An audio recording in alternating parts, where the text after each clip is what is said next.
சுத்தமானவன் சுத்தமானதை தான் அல்லாஹ் அங்கீகரிப்பான். அசுத்தங்களை அல்லாஹ் ஏற்றுக்கொள்வதில்லை. இப்படி அசுத்தமான, ஆபாசமான, அசிங்கமான காரியங்களை எப்படி அல்லாஹ் பார்க்கிறான் என்று அறிந்தவன் தனிமையில் செய்வான். ஒரு கேள்வியை கேட்கிறேன். அறைகளிலே உட்கார்ந்து ஒரு மனிதன் ஆபாச படங்களை ஒரு வாலிபன் பார்த்துக் கொண்டிருக்கிறான், அல்லது கழிவறையிலே உட்கார்ந்து ஒரு தவறான செயலை செய்து கொண்டிருக்கிறான்.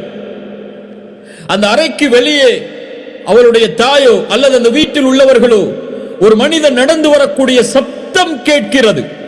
அந்த மனிதனின் காலடி சப்தத்தை கேட்கிறான். அந்த அறையில் உட்கார்ந்து ஜன்னல்களை அடைத்து கதவுகளை அடைத்து யாரும் என்னை பார்க்கவில்லை என்று எண்ணி அசிங்கங்களை பார்த்து கொண்டிருக்கக்கூடிய இந்த மனிதன் வெளியில் நடந்து வரக்கூடிய ஒரு சப்தம் கேட்டால் என்ன செய்வான்? ஐயோ யாரோ வருகிறார்கள் என்று அதை அணைத்துக் கொள்வான். அப்படியா இல்லையா? அதை மூடி விடுவான்.